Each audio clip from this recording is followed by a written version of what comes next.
Welcome to NTD. Good morning. Here are today's top stories. Key witness Michael Cohen testifies in former President Trump's so-called hush money trial. What he said and what it means for the case. Arlene Richards reports. Senator Bob Menendez is on trial for corruption once again. The latest updates from day one of the trial. Secretary of State Antony Blinken makes a surprise visit to Ukraine. The top diplomat touting U.S. support as Russia pushes a ground offensive in northeast Ukraine. Israel's military massing enough troops for a full-scale offensive in Rafah, as top U.S. officials warn a major operation in the city would be a mistake. Updates in the Israel-Hamas war. President Biden announced new tariffs on Chinese-made electric vehicles and electronics. How cheap Chinese goods flooding the U.S. market affect domestic producers.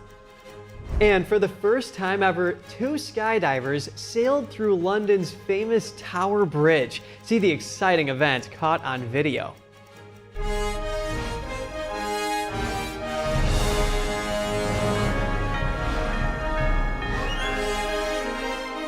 This is NTD Good Morning. Live from our global headquarters, here are Evelyn Lee and Kevin Hogan. Welcome to NTD. Good morning. Today is Tuesday, May 14th. And it's right about now that this business records trial in New York is about reaching its peak. And there's former President Trump saying the judge is conflicted, the judge is corrupt, and he's keeping him from campaigning. Yeah, it's truly all eyes on the courtroom today as Cohen is expected to testify also about his alleged plan to, disguise payments.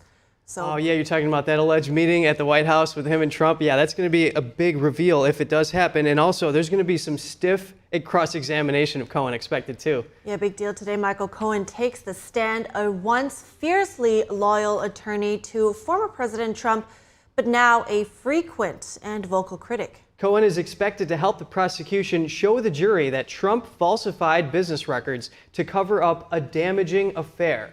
Can he do it? Our legal correspondent Arlene Richards has the latest. How are you today? Michael Cohen, once former President Trump's self-described fixer, on the stand Monday to present as the Manhattan District Attorney's most important witness. Cohen was behind the $130,000 payment to Stormy Daniels in 2016 when he was Trump's personal attorney. Trump reading quotes before entering the courtroom. The Trump trial is politically motivated. I doubt the New York indictment would have been brought against a defendant whose name was not Donald Trump.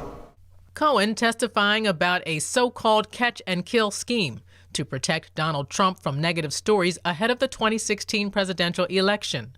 The former attorney's testimony confirms what previous witnesses have already testified about, including showing the jury Cohen's text messages, hearing his voice in a recorded meeting with Trump, and seeing evidence that Cohen paid Stormy Daniels $130,000 ahead of the 2016 election to keep her quiet. At the beginning of his testimony, Cohen confirmed that Trump reimbursed National Enquirer for a $150,000 payment to former Playboy model Karen McDougal. Cohen created an LLC to make the payment. He testified that Trump's CFO Alan Weisselberg didn't want the Trump name to be connected with the payment.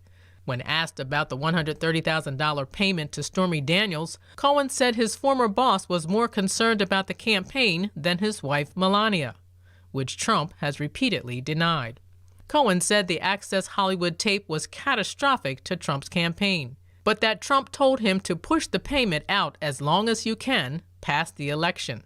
Because if I win, it will have no relevance. I'm already president. And if I lose, I don't really care. Daniels' attorney Keith Davidson had testified that Cohen was anxiously trying to reach Trump before finally deciding to make the payment himself. Cohen said he made the payment because Daniels was going to sell the story to another news outlet. Cohen was on the stand all day. It's still not clear how the details of the $130,000 payment support the charges against Trump of falsifying business records. Arlene Richards, NTD News. And former presidential candidate Vivek Ramaswamy will join former President Trump in court today. A spokesperson for Ramaswamy says he will meet Trump at the Trump Tower and motorcade with him to the courthouse. Ramaswamy has been a vocal ally and defender of Trump. He will be the latest Trump ally to appear alongside him in court. Ohio Senator J.D. Vance and Alabama Senator Tommy Tuberville were in court yesterday. Florida Senator Rick Scott was there last week.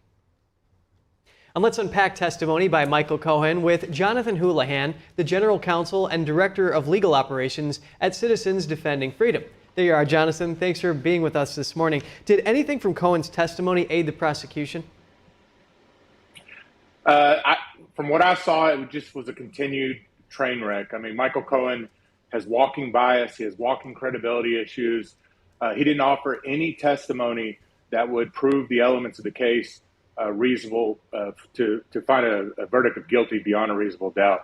I mean, from the beginning, this has been a business records case, resurrected misdemeanors beyond the statute of limitations, and there was no evidence that Michael Cohen brought. I mean, the only evidence he brought was we confirmed he's got the bias, credibility issues. He's trying to pitch his own version of Better Call Saul reality show, trying to always please President Trump. And when President Trump didn't come to his rescue in 2018, he turned on him. So he offered no evidence that would prove the elements of a crime, which, by the way, we still don't know what crime was committed. After 17 days of trial, we still don't know what the crime was. So no, he didn't offer anything to the prosecution. He introduced some documentary evidence. He actually, on one point during testimony, he said, hey, I'm the one that opened this bank account for $130,000 for the payoff for the catch and kill story for Stormy Daniels. I didn't let President Trump know about this. I was just trying to protect him. I'm Mr. Fix-It. All of those things occurred on the stand yesterday, but he offered no evidence that would prove the elements of a crime. And just as a refresher, Jonathan, former President Trump has pleaded not guilty to the charges, and he has denied both of those affairs. Today, Cohen is expected to testify about a meeting with Trump at the White House where the two allegedly devised a plan to disguise the money that was going to Cohen. Is that critical testimony in this trial? Well, just like we heard on Friday, Michael Cohen on TikTok said, oh, get ready for my big surprise. So he may talk a big game, but I don't know if the evidence is going to be as strong as Michael Cohen says or even the prosecutor thinks. I mean, we've heard from the legal pundits on all the corporate media stations, you know, smoking gun. We've heard star witness. You're talking about Stormy Daniels, who has her own credibility and bias problems. Now we're hearing the same thing from Michael Cohen. So I don't think any evidence he introduces is going to show, again, prove those elements of a crime. You have to prove criminal fraudulent intent, that Trump knew, directed these actions. And again, they made up these elements of a crime for some kind of election, like an allegation of what would be an FEC violation at the state level using these misdemeanors. So I don't think anything Michael Cohen testifies to today is going to be the smoking gun needed to prove those essential elements of fraudulent criminal intent to get President Trump a finding of guilty. And we will recall Cohen's testimony that, quote, everything required Mr. Trump's sign-off. So that's just take it for what you make of that. And the prosecution tried to bring on a witness that would allow the believability of Cohen to be established, and that was to undercut the defense's testimony, the defense's strategy that Cohen was motivated by a desire for revenge when he was testifying against Trump. Is there anything that suggests that Cohen had that desire? Oh, absolutely. Just the fact that he spent 3 years in prison, and I mean, he's like I said, he's trying to pitch a reality show, the Mr. Fix-It show. He really wants to get his life back from the mistakes he made, trying to be the Better Call Saul of today's reality shows. So I don't see Michael Cohen offering anything that's credible. I mean, he's a convicted felon. He's a disbarred attorney. Nothing that he says should be taken as fact from the jury. Now, that said, this is a Manhattan jury that voted 87% with President Biden. So, I mean, to say that it's all good here, President Trump's going to escape, I mean, that who knows, because this jury could find him guilty no matter what.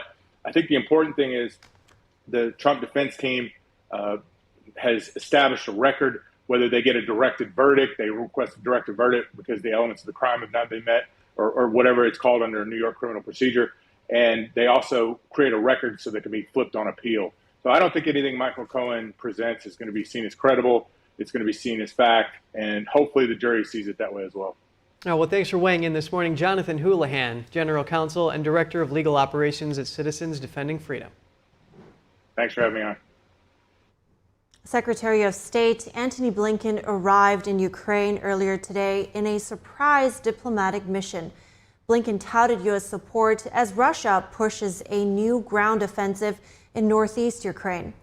Blinken's visit comes less than a month after Congress approved a long-delayed foreign aid bill. The package sets aside $60 billion for Ukraine. Most of that will go toward replenishing air defense systems and artillery. The State Department says Blinken will meet with Ukrainian President Volodymyr Zelensky and other top officials. Talks will focus on battlefield updates, long-term security, and the impacts of new U.S. aid. Blinken is expected to give a speech later today on Ukraine's strategic successes in the war. And Israel's military has gathered enough troops on the edge of Rafah for a full-scale incursion in the coming days. Two anonymous U.S. officials told CNN that senior Biden administration officials don't know what Israel's final decision on Rafah will be. National Security Advisor Jake Sullivan says the administration believes a major operation in the crowded area would be a mistake and is pushing for a ceasefire. NTD's Jeremy Sandberg has the latest in the Israel-Hamas war. The United States will continue to lead. National Security Advisor Jake Sullivan says the U.S. is urging Israel to connect its military campaign in Gaza to a clear political endgame. He says the U.S. still believes a major military push into Rafah would put too many civilians at risk without a better plan, stating President Biden was clear he would not supply certain weapons for an offensive push into the densely populated area. It has not yet occurred, and we are still working with Israel on a better way to ensure the defeat of Hamas everywhere in Gaza, including in Rafah. Sullivan told reporters the administration is talking to Israel about a strategy for the day after to ensure the lasting defeat of Hamas and a better future for people in Gaza. He warned terrorists will keep coming back without a political plan. So that there is a clear alternative, and there's governance, and there's security, and all of the steps you need to take to finally and fully defeat a hardened, entrenched terrorist foe. Sullivan also reaffirmed the Biden administration's official position that genocide is not happening in Gaza as civilians continue to be killed in the crossfire. He said the U.S. uses internationally accepted criteria, including a focus on intent, to reach that conclusion. Meanwhile, Turkish leader Tayyip Erdogan says over 1,000 Hamas members are now in hospitals across Turkey being treated, calling the widely designated terrorist organization a resistance movement, lending them credibility. Erdogan hosted Hamas chief Ismail Haniyeh and his delegation in Istanbul last month. Turkey has stopped all trade with Israel and joined South Africa's application for Israel to be tried for genocide at a top UN court. State Department spokesman Matt Miller said last week Hamas has been significantly degraded. Miller says many weapons factories have been destroyed, and most of Hamas's battalion leadership eliminated in northern and central Gaza. Jeremy Sandberg, NTD News. The trial of Senator Bob Menendez is underway. Jury selection began yesterday. The Democrat from New Jersey is charged with corruption and bribery for the second time in his career. Here's the story. Senator, any comments? Senator, you Senator? No jurors were selected by the end of day one in the Senator Menendez trial. Dozens of potential jurors were dismissed after indicating they were not fit to serve. Prosecutors say Menendez and his wife Nadine helped 3 New Jersey businessmen obtain lucrative contracts with foreign governments. The incentive allegedly involved illegal bribes that included gold bars, cash, and a luxury car. Prosecutors accused Menendez of promising to help Egypt obtain arms sales and other military aid. He's also accused of helping an Egyptian-American businessman get a monopoly on the certification of halal meat exports to Egypt. Prosecutors also say the senator tried to help a prominent New Jersey developer obtain millions of dollars from an investment fund linked to Qatar's government. The couple is also accused of trying to influence investigations into those businessmen and their associates. The businessmen have also been charged. The alleged crimes date between 2018 and 2023. All of the defendants have pleaded not guilty. Nadine Menendez will be tried separately from her husband. Her trial is delayed while she undergoes surgery for a serious medical condition, her attorney said last month. Menendez's earlier corruption trial in 2017 ended with the jury in deadlock. The judge in the case declared a mistrial. Menendez has rejected senators' calls to resign, but he won't run in the state's Democratic primary in June. He has indicated that he could run for a 4th term as an independent. This prospect could determine which party controls the Senate next year. Jeremy Sandberg, NTD News. Independent presidential candidate Robert F. Kennedy Jr. and a super PAC are suing Facebook parent Meta. A lawsuit filed yesterday accuses the tech giant of election interference. The lawsuit says Meta censored a video about Kennedy's life minutes after it was posted. The video is titled, "Who is Bobby Kennedy?" It features conversations meant to inform viewers and pushes back on criticisms of his candidacy. Users reported they were unable to post the video link to Facebook or Instagram. A Meta spokesperson stated the link was incorrectly flagged as spam and blocked by mistake. The spokesperson says the issue was fixed within a few hours. The lawsuit accuses Meta of using censorship to favor or target the presidential candidate of their choice. Coming up, the Nebraska GOP is not endorsing any incumbent Republicans to Congress. A sign of division in the party or a commitment to conservative values?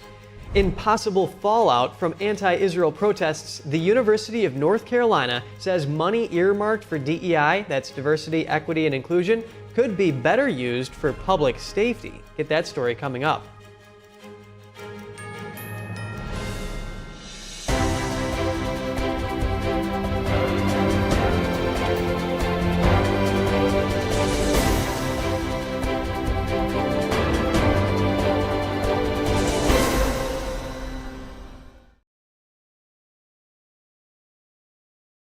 I'm Richard Karn, and I love my hose. It ain't those old hoses. This is my hose. The new Pocket Hose Copper Bullet, now infused with real copper, so your water is always clean and lead-free. Just turn on the water and watch your hose grow and grow. And when you turn off the water, away it goes. Our new inner tube uses 3 layers of high-strength latex on the inside. Then it's wrapped in a new polymer filament jacket. 3 times stronger than the other hoses. But my favorite part of our new hose build? The oversized, easy-to-grip fittings. Get the super light 25-foot Pocket Hose Copper Bullet today for only $29.99. But wait, call now and get our copper spray nozzle with our exclusive thumb drive free. This is an exclusive release of our newest Pocket Hose. Order now. Call 1-800-960-8919. That's 1-800-960-8919 or visit copperbullethose.com. Order now. Does shopping for bladder control products have you feeling like you need someone to be on the lookout for you? Now you have your privacy back. We're HDIS, and we home deliver bladder control products directly to you. We're always on the lookout for you. You get free shipping in plain, unmarked boxes. So your private matters, stay private.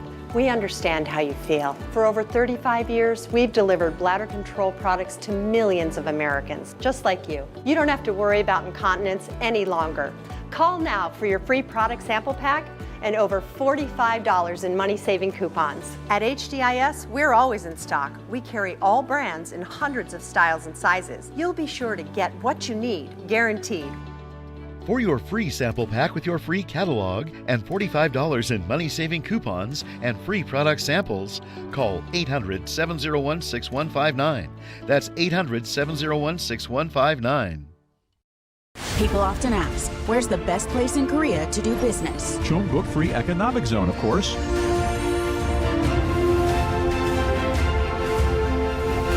Take the first step to a successful investment and enjoy a bright future with CP Petchu.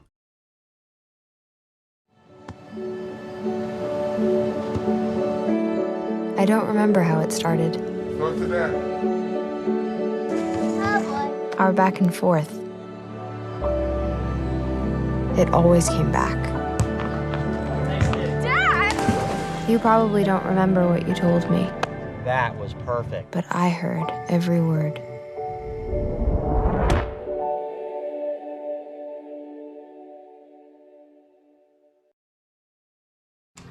Adopting you was the best decision in our life. And I am so proud to call you my son.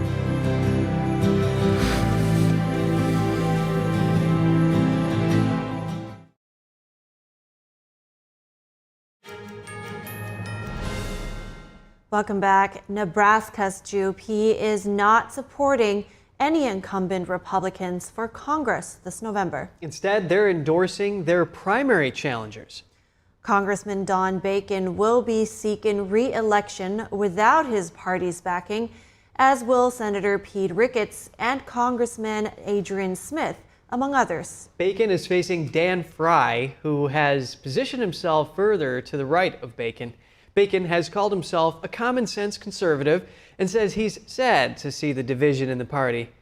Bacon called the Nebraska Republican Party hostile. A former state GOP official said the party was now bound to one candidate, a reference to former President Trump. The party's political director, Todd Watson, denied the decision was solely about Trump, but he said Nebraska Republicans are fed up with what they see as attacks on Trump and that the party's goal is to elect Republicans who will defend the Constitution. Diversity, equity, and inclusion initiatives could be out at the University of North Carolina at Chapel Hill. The university's Board of Trustees voted yesterday to send $2.3 million earmarked for DEI programs to public safety instead. The move comes on the heels of a flag incident that went viral on social media. Anti-Israel protesters took down an American flag on campus and flew a Palestinian flag in its place. A group of fraternity brothers returned the U.S. flag to its pole as the demonstrators yelled and threw stuff at them. Budget Committee Vice Chair Marty Kotis says DEI in many people's minds is divisiveness, exclusion, and indoctrination. Kotis called for more unity, dialogue, and diversity of thought. And joining me now to share their stance on this is Charisse Trump. She's a executive director of Speech First. Good morning, Charisse. Good to see you. So let's talk about this. They're talking about moving the budget for DEI. What do you think will change on campuses once this budget is moved next year?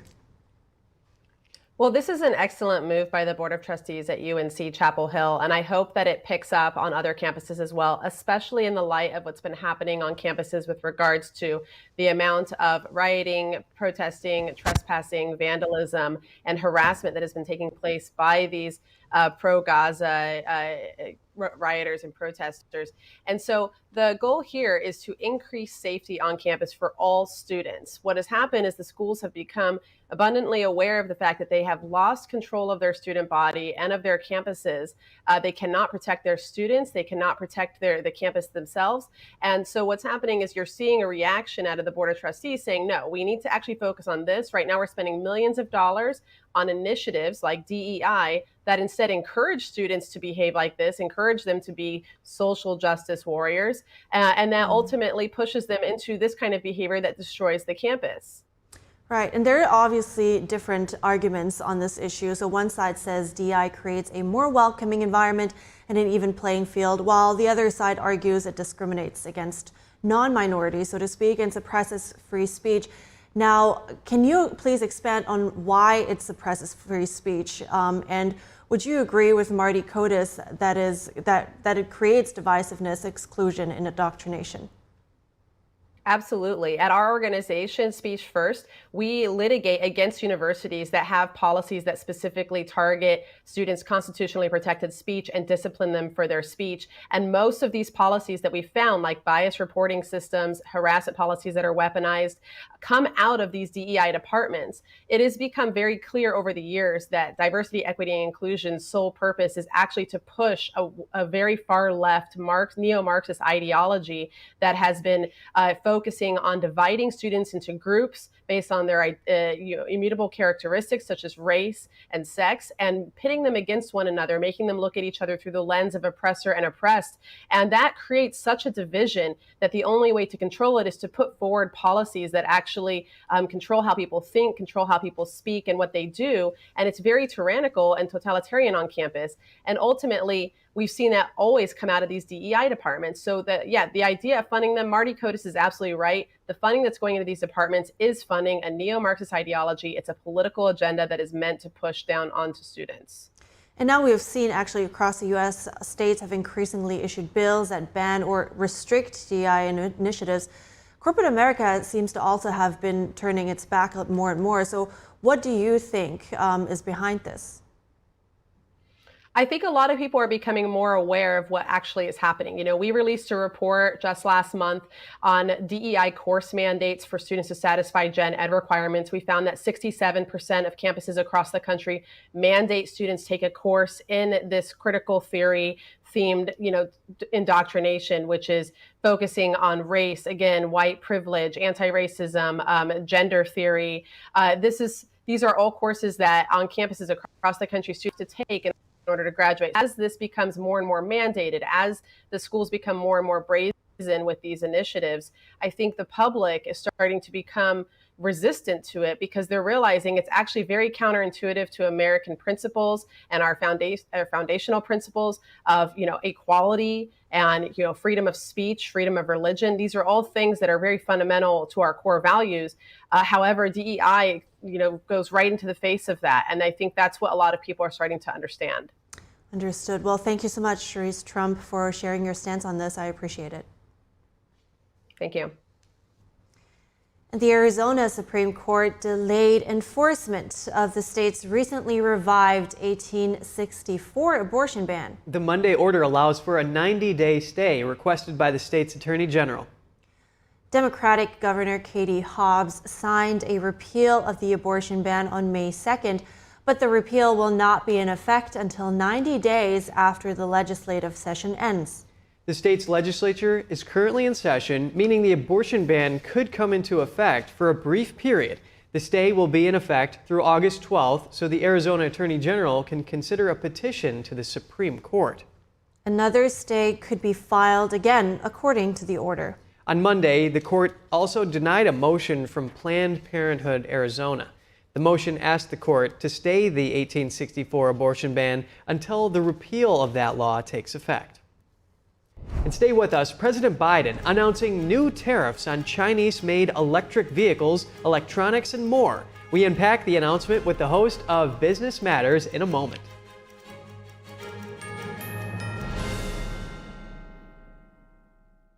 The highest art is beautiful,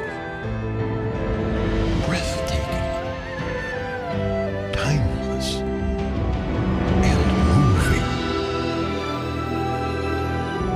experience art with 5,000 years of history, inspired by the divine. Experience Shen. Say goodbye to harsh, bitter coffee and hello to a delicious, smooth brew. With specialty quality beans, expertly roasted in-house, you'll taste the difference with every sip. Fermented with a blend of 50 enzymes, Dave's Coffee delivers a rich brew like no other. Made with the highest grade specialty beans available, you're sure to taste the difference. Elevate your morning with Dave's enzyme fermented coffee.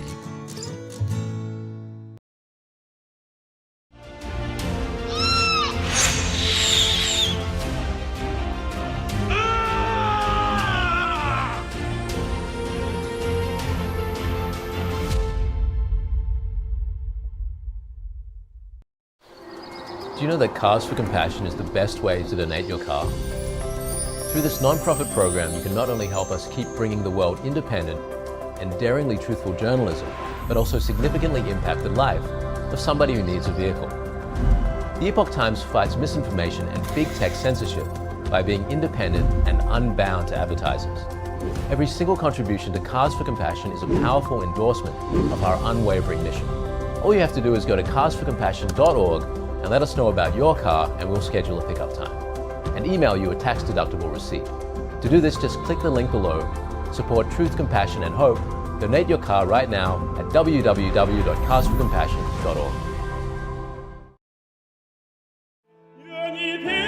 The 2024 NTD 9th International Chinese Vocal Competition is scheduled to take place at Merkin Hall, Kaufman Music Center in New York from September 18th to 21st.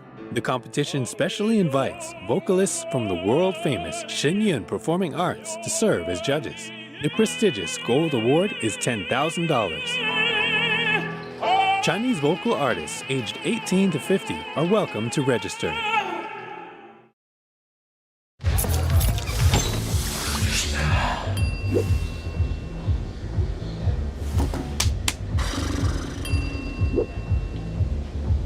If you need to do something to feel okay to drive, you're not okay to drive. Don't drive buzzed.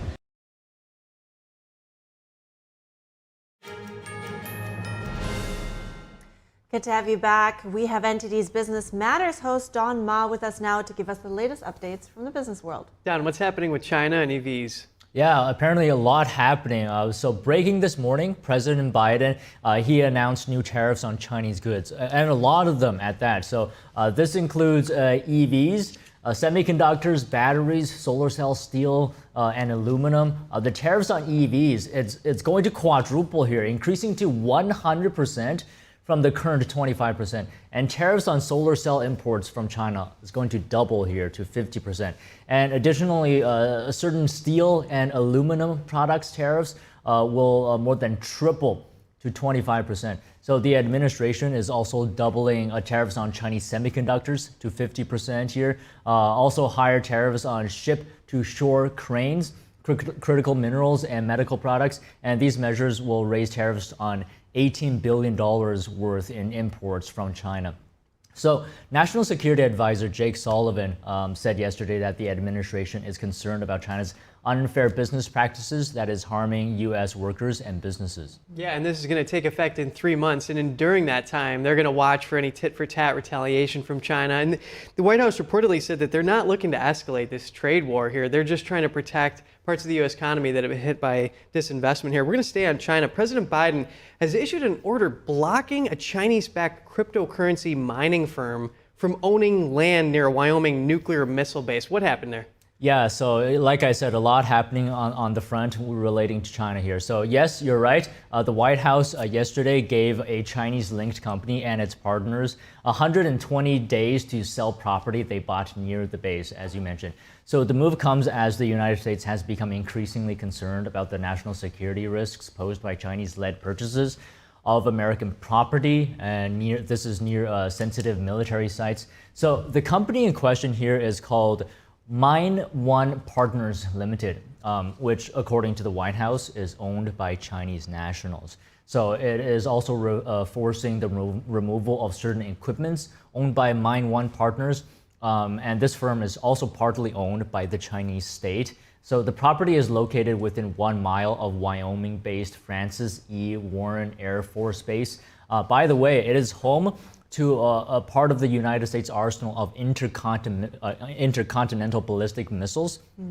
So, you know, with the election season in full swing, both President Biden and former President Donald Trump have told voters that they'll be tough on China. Right, and I can totally see where all this concern is coming from, and especially with this, in this case, with the sensitive side.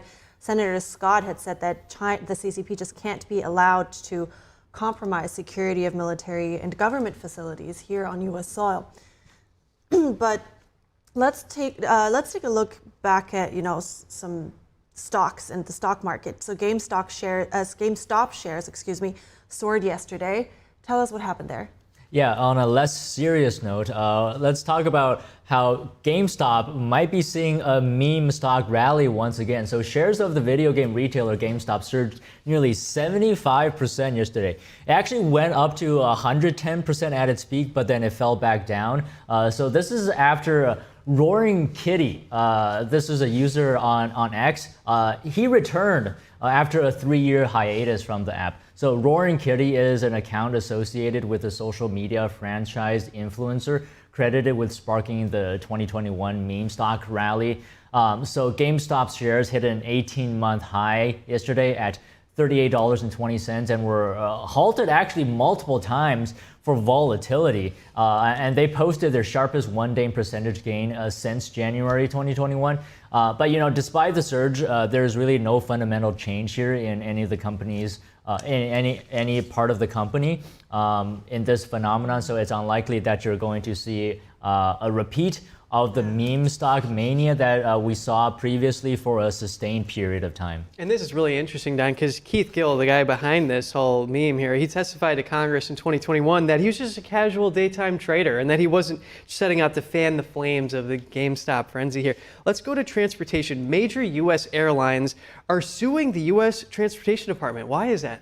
Yeah, so just a quick update on that. So a number of major airlines are taking legal action against the federal government. A lawsuit from the carriers and industry lobby, Airlines for America, claims the Department of Transportation exceeded its authority with the rule requiring airlines to disclose all of its fees.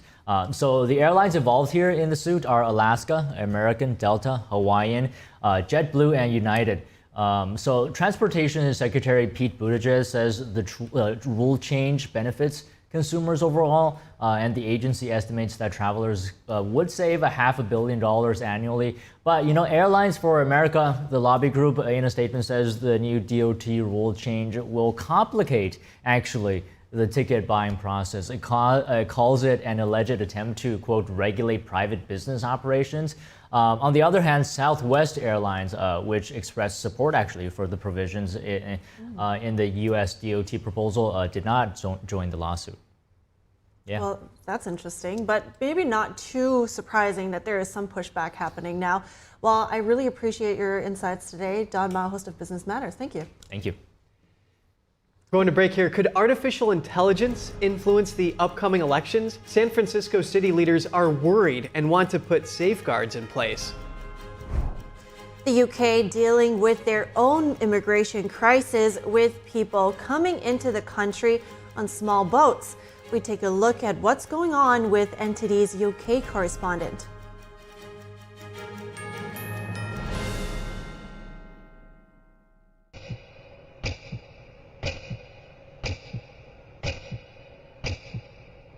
بیست و سه سال 16 سال عمري ما 7 اما داعش کردیم برانبر خشک و دایکانی ازدی اما کاری که دور لهمو چم که دموکراسی و موافقانی مرو و انسانیت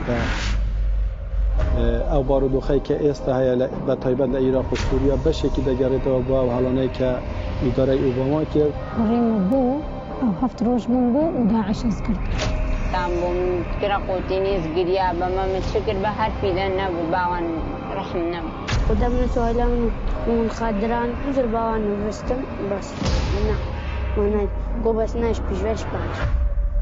They would literally be auctioned in front of soldiers, and then the soldiers begin to bid. زارودوان همو جيبرن تي حملي زارود الدم واسسيبان همو جيبرن وحشیگریه که توا عیاره ظلمی که یک جار زور گوره لما افرطانه کرا و تعدایی که زور زوریان لیده که همانه روزانه دست فروشی ده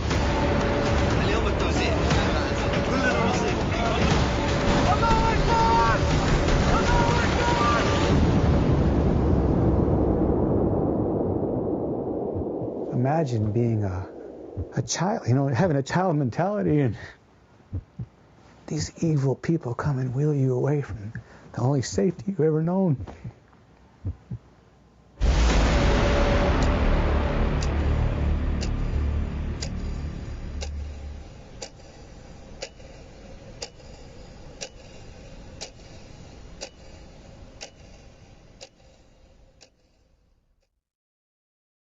According to ancient Chinese medicine, purslane is considered a medicinal herb and is used to help lower cholesterol, improve vascular functions, and prevent diabetes.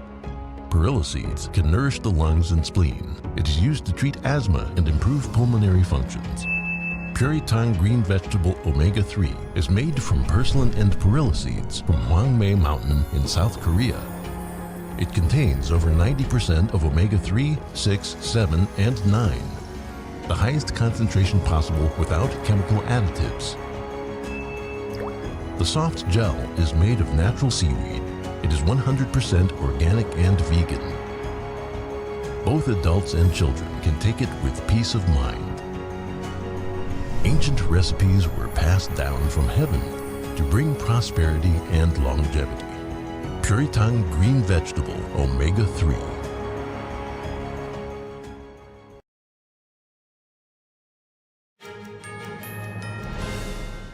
Welcome back. San Francisco wants to introduce safeguards against artificial intelligence ahead of the elections. City officials heard yesterday how deepfake content created by AI can influence voters. At the same time, OpenAI introduced its newest mode, which can see, hear, and speak. NTD's David Lamb reports. These are AI-generated images of Donald Trump hugging and kissing Dr. Anthony Fauci, again, a ploy to interfere in politics. Officials in San Francisco had a hearing about election-related risks in AI and deepfakes, which are fake AI-generated photos or videos. Some solutions pending in California legislature include requiring invisible watermarks on AI content, requiring social media to label election-related deepfakes, and banning deceptive deepfakes about elections in mailers, robocalls, and TV ads. It's good these bills are pending, but that we don't actually have, that someone could put out AI-generated content that is misleading people about when an election is, and we don't have specific laws that target that as a different sort of threat than what existed before that technology was. SF's elections director says ballot machines are not connected to the internet and voting systems are reinstalled before every election. They also cross-check system counts of ballots with manual counts. Also today, OpenAI introduced its latest tech, GPT-4o, which the founder says can reason across text, audio, and video in real time. The founder posted to X a demo of its new model describing what it sees to another AI. I'm O, ready to explore the world through your eyes? What are we looking at today? Hi, O. We're looking at a person wearing a black leather jacket and a light-colored shirt. Make it fine. Code with cat. But the group Pause AI wants to pause the training of systems more powerful than GPT-4 until there's knowledge on how to build them safely for the sake of humanity. In San Francisco, to combat misinformation, the elections department says it continuously notifies people about election information and updates. If there was any sort of false statement around the voting process, registration, election results, that's when we would take action, that we would be directly involved. On the federal level, Representative Chrissy Houlihan of Pennsylvania introduced the Preparing Election Administrators for AI Act. It would require election administrators to create voluntary guidelines on the use and risks of AI. David Lamb, NTD News, California. A U.S. energy panel has approved a new rule to expand the transmission of renewable power. The Federal Energy Regulatory Commission approved the new rule 2-1. The rule also aims to boost the nation's power grid to meet increasing demand fueled by huge data centers and electric vehicles. Commission Chairman Willie Phillips says the rule will help the grid meet modern energy challenges and extreme weather. Phillips said the U.S. power grid is at a make-or-break moment that is being tested every day.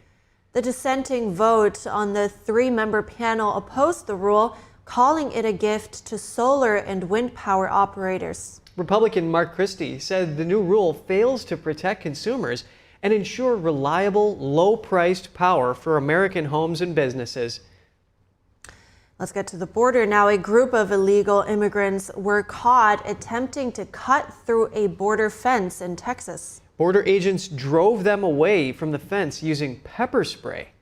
The incident took place yesterday in Ciudad Juarez in northern Mexico. Speaking to Reuters, the migrants asked President Biden to let them into the U.S., arguing they were a small group of less than 150. When they failed to be dissuaded by border agents, Texas guardsmen resorted to pepper spray to disperse the group. Biden has faced ongoing criticism over his immigration policies. He's toughened his approach to border security in recent months, with the issue emerging as a top concern among voters. And now we'll turn to the United Kingdom, which, despite being an island nation, is facing its own illegal immigration crisis. And joining us now on this topic is Malcolm Hudson. He's our own NTD correspondent in the UK. Hi, Malcolm. Really good to see you this morning. So let's talk about this. Britain has been facing an influx of immigrants coming into the country from France in small boats. Now, can you tell me what exactly is happening here? Hi, Evelyn. So the small boat immigrants sail from France to England on these actually rather large inflatable dinghies. They often pack some 50 or more people in each boat. The pivotal issue here is that while they enter the UK illegally, once they land, they then claim asylum, which prevents them from being deported or repatriated. They need to have their asylum claims processed here first, which of course takes time, and means they may be granted asylum in the UK. Now, the scale of this is quite big. Around 30,000 migrants arrived in small boats in 2023, and another 45,000 arrived the year before. In total, since 2020, it's been over 120,000. And all of this is facilitated by people smuggling gangs that charge tall fees to make the crossings. The huge numbers coming in mean there's no social housing capacity here to spare to accommodate them. The government has been housing many of them in hotels, with the hotel costs running up to around $10 million per day. So it's quite a substantial issue. Right. So now the UK is expected to have an election within the next year. What is the Conservative Party's plan to tackle the issue with the small boat immigrants? So the Conservatives are running with a campaign to stop the boats and have headlined their so-called Rwanda plan. The idea here is a deterrent. Some asylum seekers arriving by small boats will be sent to Rwanda to have their asylum cases processed there. But this plan has met with lots of opposition. Lawyers defending the asylum seekers have blocked flights by lodging cases in the European Court of Human Rights on the grounds that failed asylum seekers might be returned to a country they are fleeing from. To try to get past this, the British government recently passed the Rwanda Act, deeming Rwanda a safe country and granting the government the power to ignore the European Court rulings. We could well end up with a standoff between the European Court and the British government right before the next general election, which could elicit a Brexit-style feeling and garner the Conservatives a little bit more support under the election promise to quit the courts. But for that, we'll have to wait and see how things play out over the coming months and to see if this actually does come to pass. Right, and we will keep an eye on that. And at the same time, though, it seems the Labour Party was hoping to take a different approach on that. They've opposed the Rwanda plan and have promised to scrap it if they would get into power. So what exactly do they promise to do if they win the election? Well, yes, that's correct. They've promised to scrap the Rwanda plan. Instead, the Labour Party says they will create new counter-terror style powers to tackle the people smuggling gangs, closing bank accounts, shutting off internet access, and seizing evidence before offences have taken place. Labour also wants to speed up the processing of asylum claims, with unsuccessful applicants being returned to their home countries. The Conservatives have said that this would make the UK a haven for criminal gangs to exploit the system. Now, I'll add here as well that there's been talk of a returns agreement, a possible returns agreement with France. Since France is a safe country, some people ask, why can't the asylum seekers just be sent back there, since that's where they're coming from? Well, our Foreign Secretary has suggested that this is because of Brexit. Our political situation would make it's quite hard to get a returns agreement in place, despite the fact that it worked wonders when Australia implemented a similar pushback scheme for their own small boat migrant problem. Right, really good and thorough updates. Thank you so much, Malcolm Hudson, UK correspondent from NTD. Thank you very much. I appreciate it. Thank you, Evelyn. Up next, when police officers put on a uniform, they put their lives on the line to keep strangers safe. A candlelight vigil to honor the ultimate sacrifice of the fallen. And for the first time ever, 2 skydivers in wingsuits sailed through London's famous Tower Bridge. See the exciting event caught on video after the break.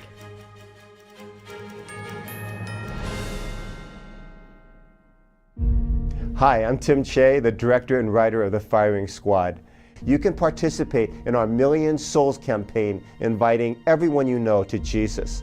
Listen, we all face some kind of firing squad in our lives, and yet faith in the Lord, that challenge can lead us to true peace in this insane world. We can't do it without you. We're competing with big Hollywood movies, so we're relying on your voice to spread the word. Thank you again for supporting this important movie. funny expression. There's a little scar right below his neck. The artist, on a trip to somewhere in South America, he met this kid who told him a story about himself.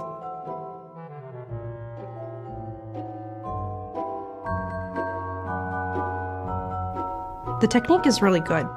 As you'll see, like in the foreground, there's water on his face. The texture is so realistic, but then sort of in the back, you have these washed out colors, almost a sort of fantasy feel.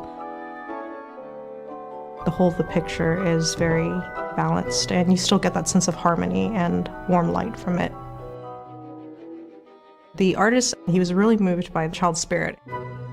The child's from the slums, and so he looks around and he sees people who either get into drugs or they get into gangs, and he doesn't want that for himself. So he was telling this artist about how he's going to make a better life for himself. The immense spirit and determination that the kid had really stuck with the guy, so that's why he painted such a large portrait of the child. Many of us have been child fighters. But this little kid learned to defend himself in his own way. It's a great sacrifice that way. And so this is another form of strength, another form of endurance. We are capable of much more than we think. These children amaze us.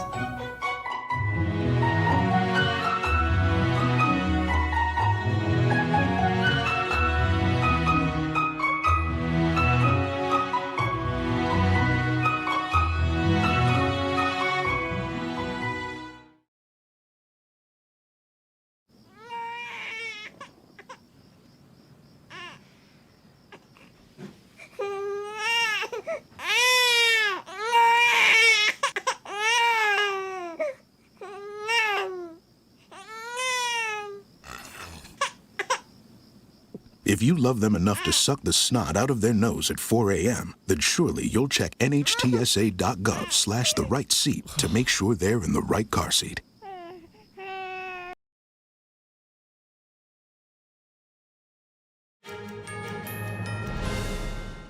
Welcome back. In communist China, simply saying the words Falun Dafa is good can land you in jail for years and result in torture or death.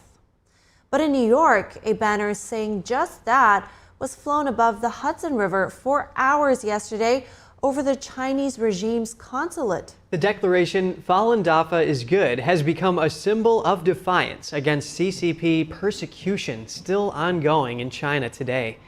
The phrase refers to the Chinese spiritual discipline called Falun Dafa or Falun Gong. World Falun Dafa Day is on May 13th. It's celebrated with parades and festivities around the world each year. An estimated 100 million people were practicing Falun Gong in China in 1999 when the persecution started. It's practiced freely in over 100 countries worldwide.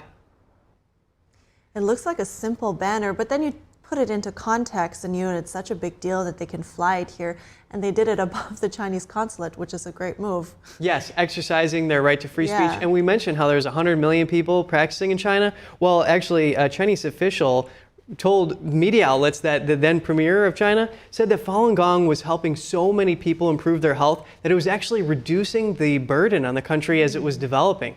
Wow, very interesting facts here. And also, they made the ultimate sacrifice, and now they're on. NTD's Daniel Monahan has more on the 36th annual Candlelight Vigil, where people show their respect for fallen officers. Oh, say, can you see? Hundreds of names of officers killed in the line of duty are engraved on the walls of the National Law Enforcement Officers Memorial in Washington, D.C. each year. Jack, Sale, Stewart. The names are then read aloud during the annual Candlelight Vigil to remember those who put it all on the line for their communities. The vigil was held on Monday on the National Mall in Washington, D.C. Officer Brian T. Gibson was ambushed and shot to death in Washington, D.C. while in full uniform. The father of two was sitting in his marked patrol car at a traffic light outside a nightclub. His sister discusses her loss. The first time I saw Brian's name on the wall was really difficult. I remember my mother and I both put our hands on it. You feel the embrace of thousands of other law enforcement officers. It's not just your officer. Vivian Cross's husband Chris died in the line of duty in 1984 when her girls were 9 and 11. When I lost Chris, I really didn't know what to do or where to go. But being near this memorial brought me comfort. Being around others who had lost their loved ones, it became a family.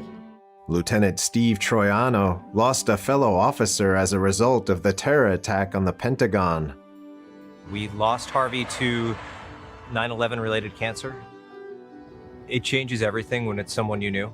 Former NBA champion Shaquille O'Neal shared a message for the event. The basketball great says he grew up around law enforcement, with uncles as policemen in New Jersey. Police officers put their lives on the line every day to serve and protect their communities. Homeland Security Secretary Alejandro Mayorkas attended the event. These officers and agents investigated heinous crimes and pursued the perpetrators. They safeguarded our lives, our property, and our values.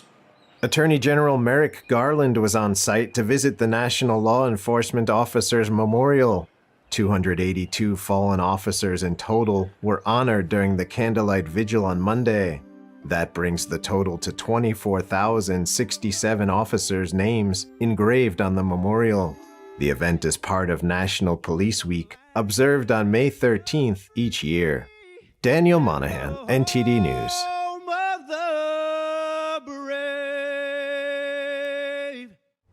That's a great recognition ceremony. Yeah, it's very moving to see all this, especially if you think about what a tough life it is, that every time you go out, every day you go out for work and you put your life on the line. So I have a lot of gratitude for them. Yeah, and I was reading how most police officers just sign up for the job because they want to help people. Yeah, truly heroic, I think. Well, we're moving on to two skydivers who did something that's never been done before. Fly through London's famous Tower Bridge in wingsuits. While the feat took less than a minute on Sunday, getting to this point was nearly 2 years in the making. The Austrian free-fall skydiving duo Marco Fürst and Marco Waltenspiel trained for the dive for a year. This included flying between two cranes set up to match the dimensions of the Tower Bridge. They practiced the jump about 200 times to calculate the optimum height to drop from. They also had to ensure all conditions were safe. This included having on the right flying suits, making sure the weather was good, and having boats on standby for the landing in the cold Thames River. Whew, yeah, you see them just go right through there, just gliding along. Yeah, very specific calculations have been done to do that. It looks dangerous. Well, but it also really seems like Austria is the capital country of extreme sports. Maybe it has something to do with Red Bull there, but they just like that adrenaline rush, yeah. It seems. Yeah, all right. We're heading to a quick break, but we'll be right back, so stay with us.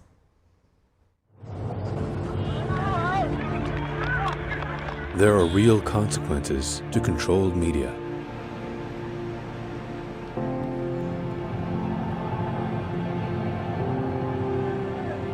And NTD's founders know them firsthand. Our freedom of thought is the price. This is the lesson that guides us in everything we do. Yeah, so there's the tear gas there. We know the value of a free society. And we take seriously the responsibility to preserve it. We are NTD.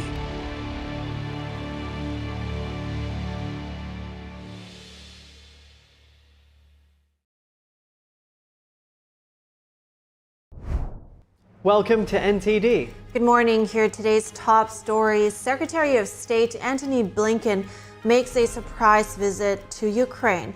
The top diplomat touting U.S. support as Russia pushes a ground offensive in northeast Ukraine.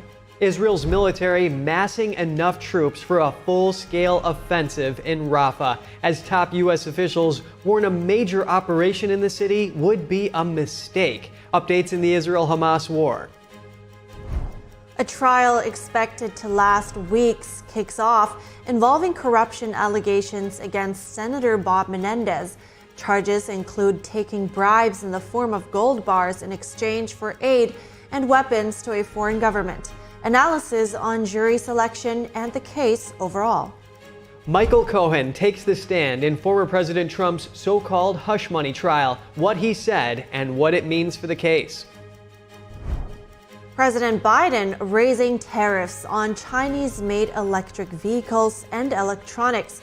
The White House says the move is to help protect U.S. national security and domestic producers. Shen Performing Arts wraps up its 2024 season. We take a look at what some audience members are saying about this year's show and what's next for the dancers and musicians.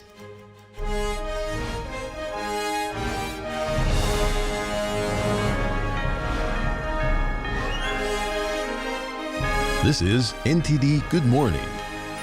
Live from our global headquarters, here are Evelyn Lee and Kevin Hogan. Welcome to NTD. Welcome. Today is Tuesday, May 14th. Today's top news. Secretary of State Antony Blinken arrived in Ukraine earlier today in a surprise diplomatic mission. Blinken is touting U.S. support as Russia pushes a new ground offensive in northeast Ukraine. Blinken's visit comes less than a month after Congress approved a long-delayed foreign aid bill. The package sets aside $60 billion for Ukraine. Most of that will go toward replenishing air defense systems and artillery. The State Department says Blinken is meeting with Ukrainian President Volodymyr Zelensky and other top officials. Talks are focused on battlefield updates, long-term security, and the impacts of new U.S. aid. Israel's military has gathered enough troops on the edge of Rafah for a full-scale incursion in the coming days. Two anonymous U.S. officials told CNN that senior Biden administration officials don't know what Israel's final decision on Rafah will be. National Security Advisor Jake Sullivan says the administration believes a major operation in the crowded area would be a mistake and is pushing for a ceasefire. NTD's Jeremy Sandberg has the latest in the Israel-Hamas war.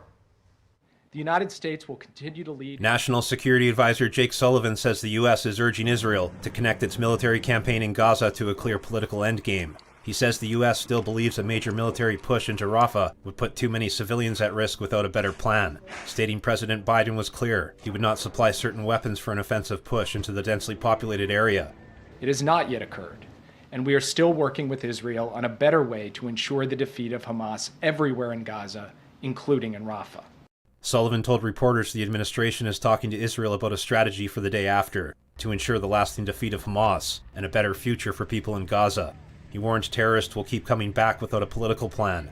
So that there is a clear alternative, and there's governance, and there's security, and all of the steps you need to take to finally and fully defeat a hardened, entrenched terrorist foe. Sullivan also reaffirmed the Biden administration's official position that genocide is not happening in Gaza as civilians continue to be killed in the crossfire. He said the U.S. uses internationally accepted criteria, including a focus on intent, to reach that conclusion.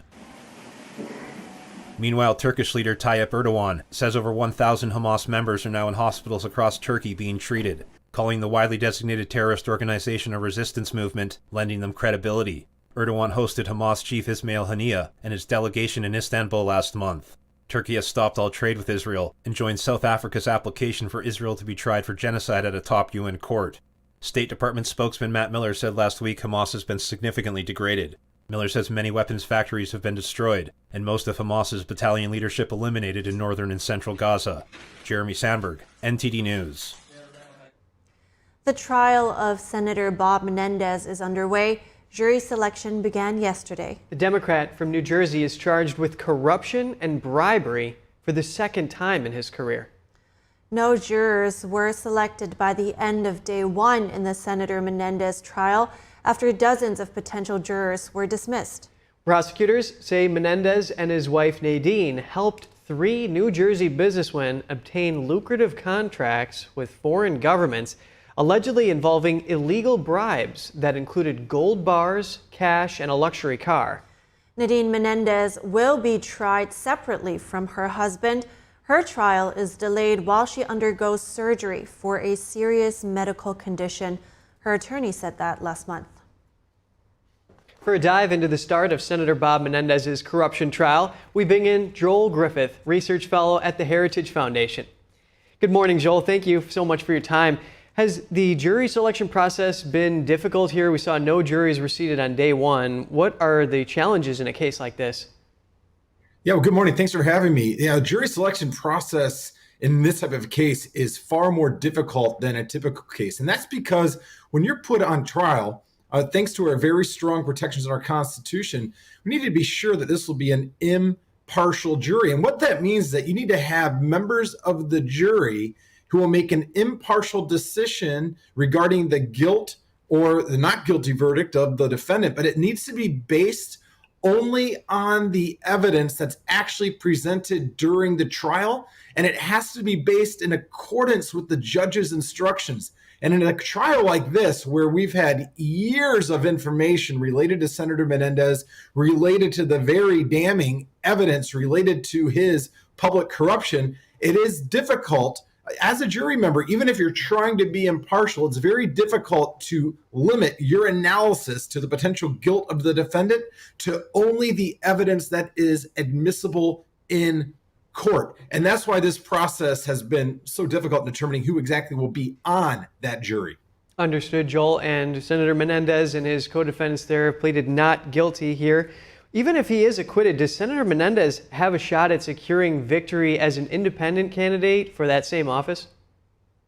Well, this is not the first time Senator Menendez has found himself in deep trouble related to ethics. Remember, several years ago, one of his friends that had donated money to his campaign that had sent him on luxury vacation, one of these friends was a doctor in Florida who was convicted of Medicare fraud, bilking taxpayers for $65 million.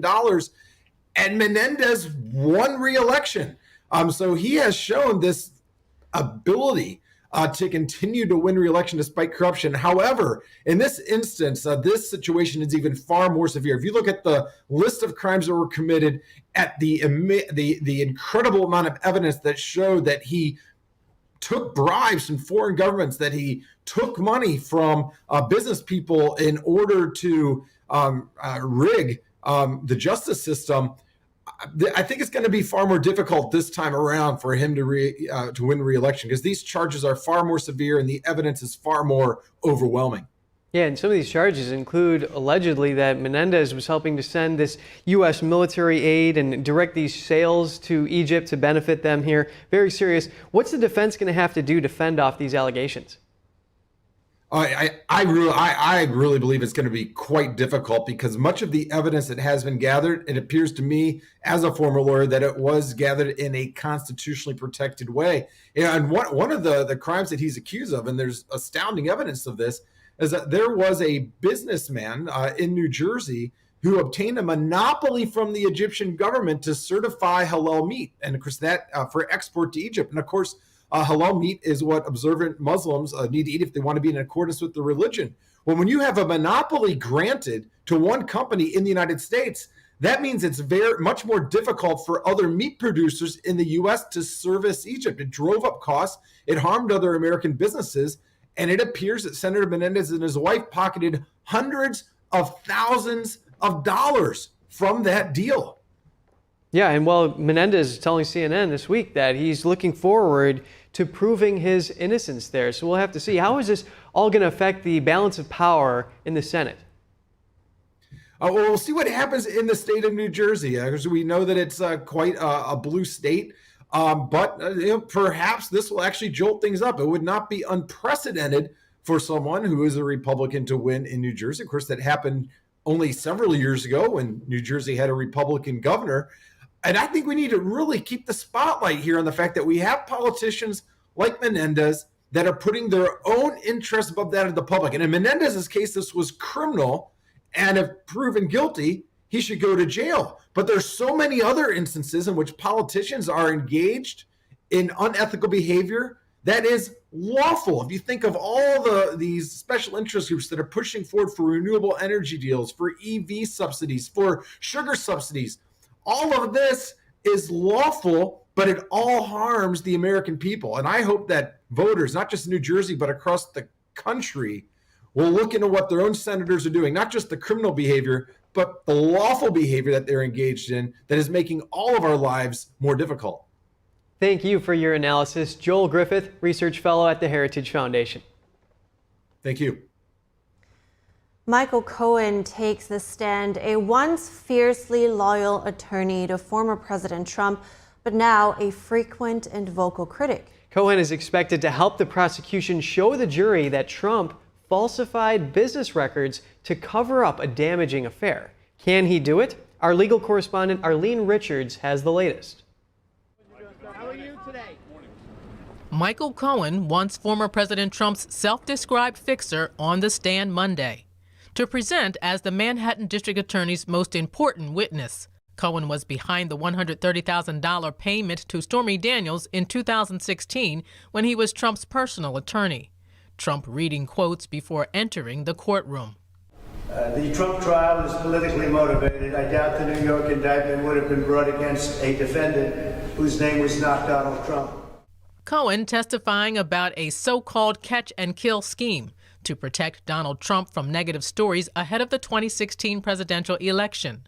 The former attorney's testimony confirms what previous witnesses have already testified about, including showing the jury Cohen's text messages, hearing his voice in a recorded meeting with Trump, and seeing evidence that Cohen paid Stormy Daniels $130,000 ahead of the 2016 election to keep her quiet. At the beginning of his testimony, Cohen confirmed that Trump reimbursed National Enquirer for a $150,000 payment to former Playboy model Karen McDougal. Cohen created an LLC to make the payment. He testified that Trump's CFO Alan Weisselberg didn't want the Trump name to be connected with the payment. When asked about the $130,000 payment to Stormy Daniels, Cohen said his former boss was more concerned about the campaign than his wife Melania, which Trump has repeatedly denied. Cohen said the Access Hollywood tape was catastrophic to Trump's campaign, but that Trump told him to push the payment out as long as you can past the election. Because if I win, it will have no relevance. I'm already president. And if I lose, I don't really care. Daniels' attorney Keith Davidson had testified that Cohen was anxiously trying to reach Trump before finally deciding to make the payment himself. Cohen said he made the payment because Daniels was going to sell the story to another news outlet. Cohen was on the stand all day. It's still not clear how the details of the $130,000 payment support the charges against Trump of falsifying business records. Arlene Richards, NTD News. Former presidential candidate Vivek Ramaswamy will join former President Trump in court today. A spokesperson for Ramaswamy says he will meet Trump at Trump Tower and motorcade with him to the courthouse. Moving on, the Biden administration announcing a 100% tariff on Chinese electric vehicles today. That's up from about 25% right now. Plus, it also is raising tariffs on Chinese semiconductors, batteries, solar cells, steel, and aluminum. The tariffs come in the middle of a heated campaign between Biden and Trump as both candidates are vying to show who's tougher on China. The director of the White House National Economic Council said the tariffs will help thwart Beijing's efforts to dominate the market for emerging technologies in ways that pose risks to U.S. national security and economic stability. There are currently very few EVs from China in the U.S., but officials worry that low-price models made possible by subsidies from the Chinese regime could soon start flooding the U.S. market. Senior officials said the new tariffs will not increase costs for U.S. consumers without giving specifics. Coming up, Shen Performing Arts wraps up its 2024 season. We take a look at what some audience members are saying about this year's show and what's next for the dancers and musicians in a moment.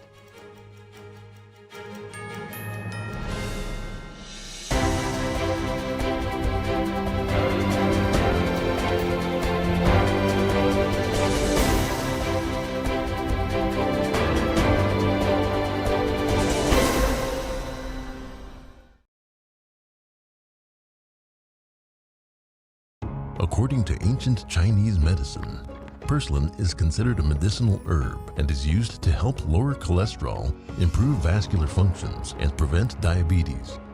Perilla seeds can nourish the lungs and spleen. It is used to treat asthma and improve pulmonary functions.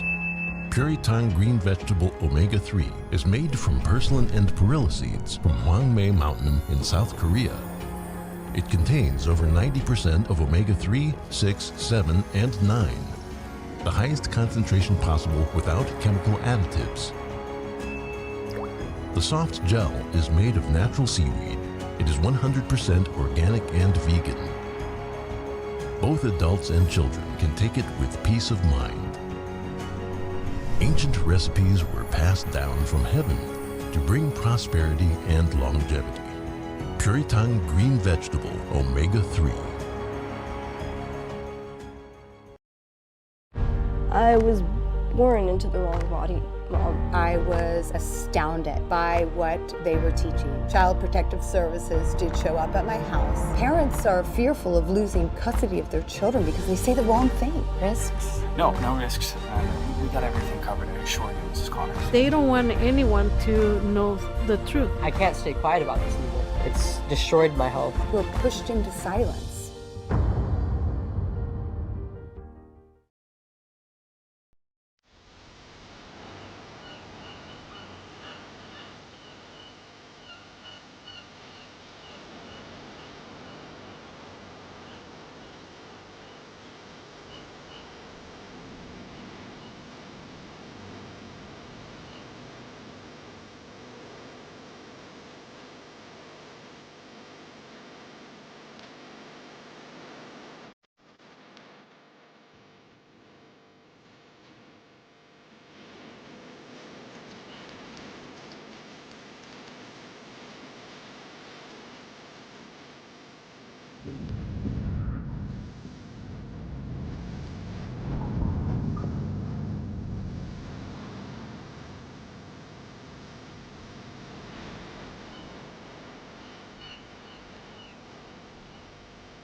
Losing the fear of looking foolish comes with age.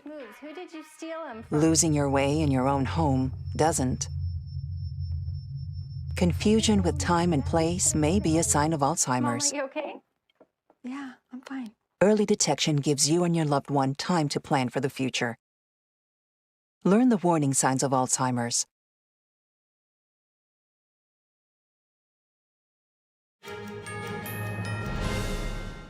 Good to have you back. Touring 150 cities over 5 continents with sold-out shows across the globe, classical Chinese dance company Shen Performing Arts closed out their 2024 season over the weekend. Over the last few days, 6 of their companies have arrived back in New York, where they were greeted warmly by fans at the airport. Let's take a look.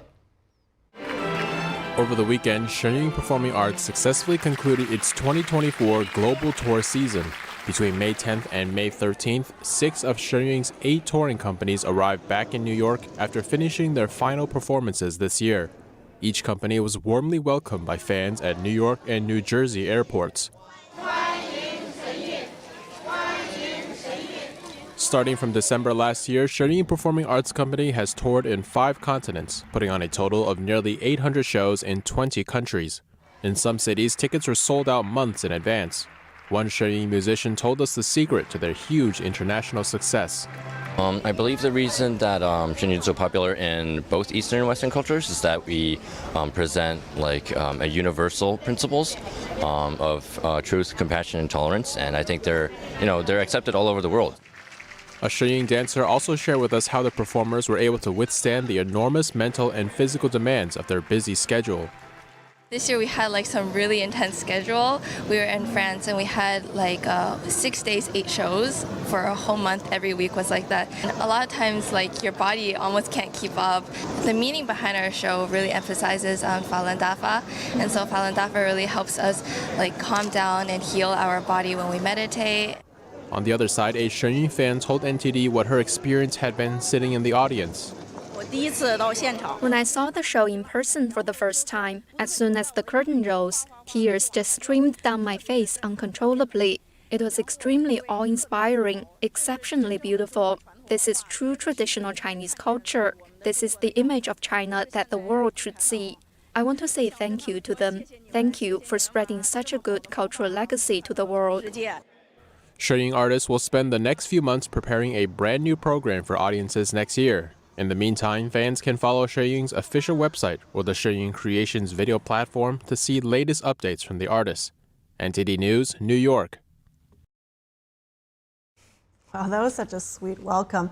But seriously, they're coming home for a well-deserved break, and I'll hope they have a long and relaxing one. Yeah, and did you hear that? They actually heal their bodies when they're meditating through Falun Dafa, and that helps them get the best performance. It's pretty cool. Yeah, lots of interesting things said in this interview, including why it's, I think one of the dancers had his interpretation on why it's so popular around the globe. And he makes a good point. You know, truth is somebody, what we all can live by, or compassion, you know.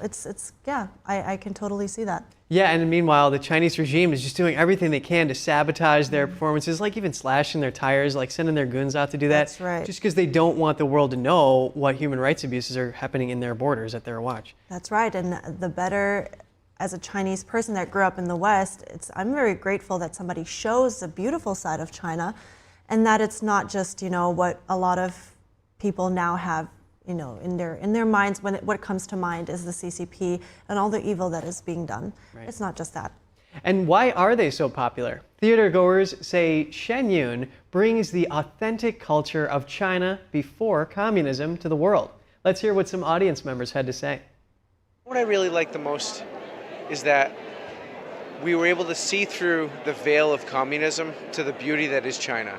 And that was really, really refreshing. What I saw was love, peace, and hope, and a future of maybe inspiring America not to go down those steps. The performance is intoxicating. It's amazing. The colors of the show are perfect for me. If you are there, you can feel the excitement. It's like a dream. I think it is amazing. I must say, the performance made me think and made me feel that China is much more friendly and positive compared to what I usually hear from others and what I see now in real life. It's great and impressive. The tradition behind the performance is thousands of years of heritage, and the lightness is so beautiful and pleasing to the eye. The colors and dance movements are fascinating. It will make people smile unconsciously. I felt that Shenyang embodies justice by pursuing traditional values. Upholding tradition and justice is the mission, and it's very much alive. I hope these values can be shared with the world. Shenyang's performances tell stories of China's vast history that spreads across dynasties, leading up to present-day communist China and their persecution of faith groups such as Falun Gong, whose spiritual practice follows the principles of truthfulness, compassion, and forbearance. Falun Gong practitioners speak out for the truth, but are obscured by darkness. This is a very regrettable reality. I hope this fact and the truth can be known to the outside world again. There was one part about the traditions, the meditation tradition, and how those are persecuted still these days in China. And the whole story, it almost made me get in tears. It was very touching and very real.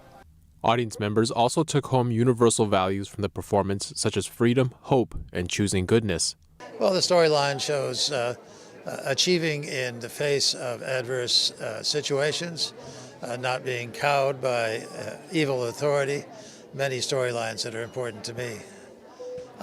Independence, freedom, personal liberty, belief systems, and movement are all important. Well, I think the message is that there is hope and light, for people to change. Every message through the performance was there's a war between good and evil, and it's best to choose the good. and everything comes forth from that as a good thing, which I love. NTD News, New York.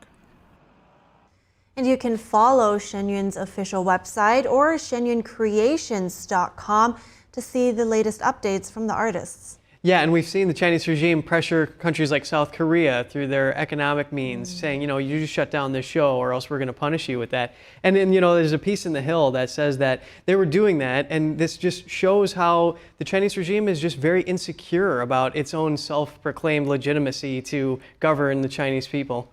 Yeah, who has a lot to hide will always be very paranoid of, people coming out and saying the wrong thing for them. Yeah, well said.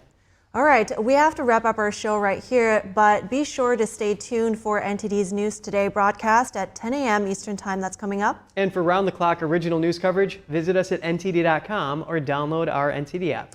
Thanks for watching. I'm Evelyn Lee. And I'm Kevin Hogan.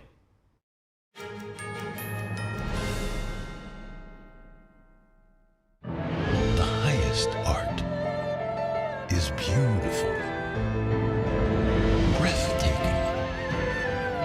timeless, and moving. Experience art with 5,000 years of history, inspired by the